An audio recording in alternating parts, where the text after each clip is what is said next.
This has a lot of crunch to it, but it's kind of thin. Underneath right here, we have our truffle parmesan fries. I'm gonna hit that with some of this sriracha aioli.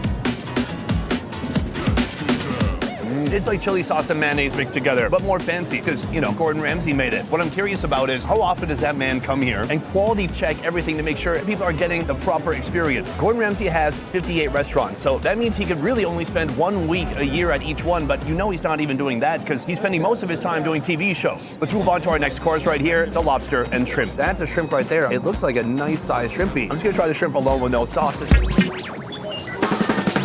Oh yeah, that is full of flavor. Incredible seasoning in the batter. It almost tastes buttery once you burst to the inside. And a nice shell on there. It's got a really great crunch. This is super satisfying. They have the lobster tail right here, but they've kind of ripped the meat out. It's kind of like a lobster fish stick. I feel like if we were in Vietnam, people would eat the tail too. I just learned a valuable lesson though. Just because you can do that doesn't mean you should. Right here is what I really care about. This is the meat. I'm gonna rip it a little bit. Oh, uh-oh. No, I wanna put it back. Ignore that rip. I'm just gonna take a nice big bite.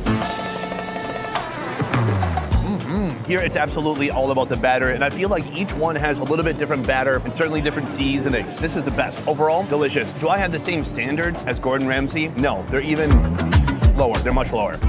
There should be a reality show where Gordon Ramsay eats his own food and he thinks it's other people's food and then he shits on it. Then he finds out it's his own food and then he has like an existential crisis. I'd pay to see that. This is our first course in our first restaurant. Next up, we're going to our most medium price location, Gordon Ramsay's Pub. Let's do it. Folks, we've come to our second location.